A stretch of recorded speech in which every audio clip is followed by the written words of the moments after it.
But are we starting with big news, Tyler? We got big news. We got big news. It's out. I almost teased it last night, and I was like, you know what? The last news I tweeted, it gets the people looking around. What's going on? What are they about to announce? Then it gets out. So I was like, you know what? I had a little tweet, and then I deleted it. And I was like, I'm not going to say anything. Big news. National duels are back and coming with a big cash prize. This is very, very exciting stuff. This has been a topic of discussion for some time. David Taylor tweeted about it a couple weeks ago. And I mean, it's huge news. I'm going to get into the particulars. And Tyler, you help fill in the blanks because you actually have the press release in front of you. Mm-hmm. I just have what I remember from it. Starting with the audience is looking at the payouts right now. They're looking at the dollar bills, of which very significant. So it's going to be a 16-team bracket in Oklahoma, in Tulsa, at the BOK Center, I believe. And first place gets $200,000. Boom. Second and third, $150,000. Fourth place, $75,000 and on down. I think every team gets $20,000 just to participate. I mean, you want to talk about the team interest for this thing is going to be insane. It's going to be very competitive to get into this top 16. Going to be a thrilling event. This is going to be, I think, the best version we've ever had potentially of the national duels. There's been a lot of different iterations of it, right? Towards the end, it was just a one duel thing, and then you had the bracket years before that. But this is going to be the bracket, high incentive. Man, could not be more excited for this event. And the question is, how do you determine which 16 teams get in? It sounds like they're going to have those set by July. I think it says that in the release. Paycom putting up the money. This is I don't know if it says it's presented by or presented by Paycom. Of course, Chad Richardson, a huge benefactor to the sport of wrestling. Basically making this event happen, which is really, really exciting. Yeah. Any initial thoughts, reactions from you guys? I have a ton. It's going to be awesome. You said teams are going to be decided by July, but how will they be selected? That is not. I think it is determined. But it's just a selection. Yeah, it's a selection, right? It's not going to be like, the top 16 at NCAAs. It's not going to be like that. Yeah, I guess it says invitational, so that gives them discretion, but obviously they want the best teams. Yeah, of course. So that'll be a process. I'm sure they're gonna lean on a lot of different people to make that determination, but it's going to be exciting because, as you can see, there's going to be a lot of teams that are going to want to get in. I think the buildup of, hey, what's the bracket? It comes out. What are the draws? And then who ultimately wins the big prize? A high incentive to get third, too, $150,000. That's a $75,000 duel. Yeah, that's not like forfeit out. I mean, obviously, duels, you can't medically forfeit a whole team. I guess technically maybe. But, yeah, they'll be scrapping for all that money. I mean, what did it say? $1 million total purse? Yeah. This is not like, we'll cover your expenses to travel there or whatever. This is like plug a serious hole in a budget. Yeah. I mean, that was a huge topic all year, and it's still a huge topic, but NIL, budgets, and the revenue sharing and everything, all the D1 programs that are having to deal with now. And, okay, well, here's something. And it's not just, okay, well, the best team's going to come in there and win, and all the other teams won't have a chance. That's serious money for everybody. Yeah. Or top 8, but everybody gets covered. $20,000 is going to cover the travel there. So this will be the second or third weekend of the season. Yeah. It'll be interesting to see how the teams competing kind of alter their schedules around this, thinking about those open tournaments in November, CKLV a couple weeks after that, and everything. Yeah, if you look at, November, it's open tournament time. You'll have some softer duels sometimes. Sometimes you have Ohio State, Virginia Tech. That's like one of the that's one of the rare examples of tough November duels. There's not a ton. I mean, there's more than that, but there's not a lot.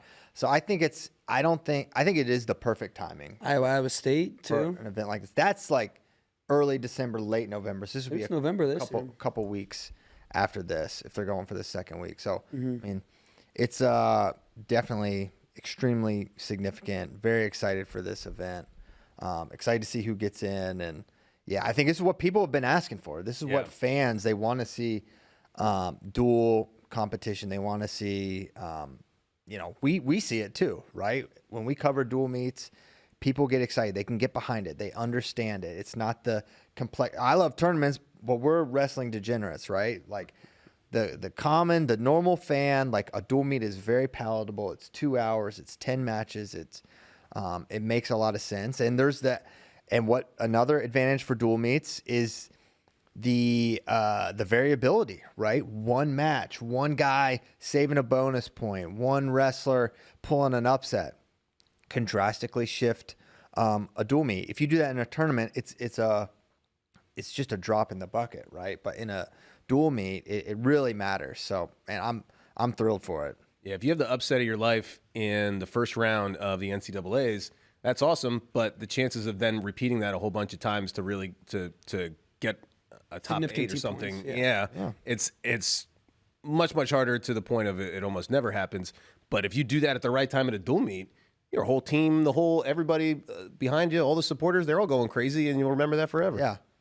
Yeah, for sure. I still remember Johnny DeJulius not getting majored by Matt McDonough, and that was like a big deal. And I think that helped them like beat Iowa that year. And now they're the same person.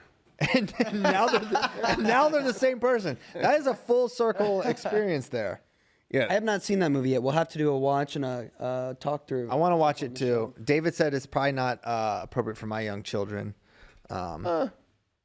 Yeah, I mean, Spay, I don't want your I think it's PG-13. I mean, there's adult situations with Anthony's family life, at least how it's portrayed in the movie, but it's mostly a wrestling movie. Sweet. It's fun. And a lot of training stuff, a lot of like college campus stuff. There's FloWrestling's on there. Look at us. Yeah. This is a great moment from the movie. Bray Maybe sent the this to best. us. A FloWrestling screenshot A bit of an anachronism, but in the movie. What do you mean? Anachronism? well, it's supposed to take place in 2008, 2009, and Flo did not have that logo. Yeah, it didn't look like that back then. Okay, anachronism. So that's that'll be on the IMDb, like film flubs, or like A little Easter egg. or an Easter egg. Real ones know. All right, very cool stuff. There will be more to come on the national duels conversation, I think. Are the people in the chat talking about this at all, Tyler? Have you been feverishly pulling in? Not other really. things? They're excited about it, but they're not talking about it too much. They're mostly talking about Spay's lack of Hawaiian shirts today. Yeah, very muted today. Well, it's cold, and Cold doesn't have anything to do with colors. Well, this is the only bean I have. Here's the thing about Spay. He's beamed up. He always lives the Hawaiian lifestyle, regardless of what he's wearing. Yeah, I'm on vacation is in my aloha. mind everywhere I go. True. Now, a conversation started before maybe we get into the duels, because Coach Cale Sanderson was asked about basically David's tweet, and the timing's ironic. Not a coincidence. Not a coincidence that David tweeted that, right? He obviously is aware this is going on Onto something. in the background. And, Cale is, basically like he's not, it's pretty clear that he's not interested in this version of the event, I suppose. And a lot of people take that as, well, this means I saw that they're scared, which is very obviously not the case. Yeah.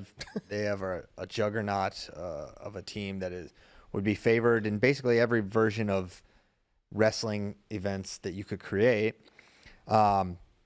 including duels and especially duels. But also the idea, like, hey man, if you don't want to do this, you don't want to grow the sport, which I don't agree with that perspective at all. That's what this makes. And it does feel like, listen, if there was a mandated team title thing that everyone had to do, they would do it.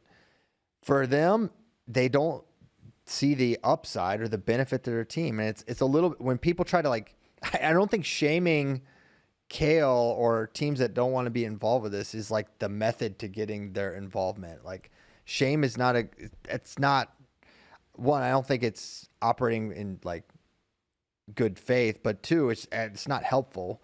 And three, man, if you want to talk about, and I'm not just caping up for Cale and Penn State here, but everyone always hides behind the grow the sport for their actual agenda, the furthering of their own agenda, which has always annoyed me.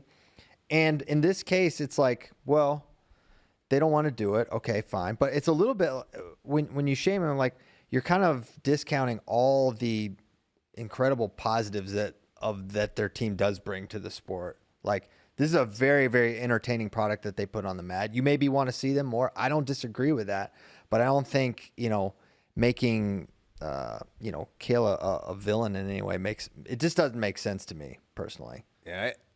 It's interesting that college football just had its championship, and so my social media feed is filled with all this college football fandom stuff, and it's good every now and then. I kind of ignore college football and have for a while now, especially since coming to work here at Flow. But it's good every now and then to dip into those fan bases and kind of just like check things out and just see how crazy college fans are just in general. And I think you see a little bit of that in wrestling less. It makes me appreciate the wrestling community and the fans a little bit better. But anytime something doesn't happen that they want, it becomes like a personal thing because their team is very personal to them. And the other teams are very, you have great, almost not hatred, but it gets personal. And so they want to assign a lot of things like, oh, if a team doesn't do this, they're cowards or they're running away or this. And it's like, no, it's just a difference of opinion. And you're projecting a little bit of how intense your feelings are for your teams and your sports onto other people where, if you take a step back, it's like, no, it's just Coach Sanderson wants things to go one way. Other people want to go the other way. Reasonable people disagree. Yeah. And how much fun it is to call a person a coward, though. That's a lot of college fandom is getting a lot of those emotions out in a more healthy way than if, I don't know, you directed them, to your family or something. I don't know. Not going to do this? Well, you're a chicken. Yeah.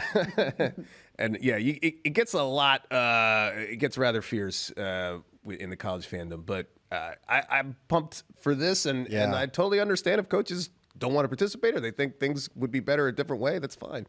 And opinions change. I mean, Kale, you've seen an evolution of his schedule since getting to Penn State, and even back when he was at Iowa State, you saw their schedule. They were in national duels then. I'm not sure if when he was in head coach, if at Iowa State, if they did the bracketed national duels. That's going back a little far for me to recall exactly their schedule that year. But they've had the super intense scuffle and some they were in national duels and then they weren't. So just because if they're not in, doesn't mean they won't be out forever. Minds can change. Their evolve. Can change. Yeah, Might can change before July, maybe. It could. It absolutely could. I think they're going to be invited. I would invite them. That's the smart move. Yeah, yeah. But yeah, this is gonna be really exciting. I love everything about it. It's gonna be really fun.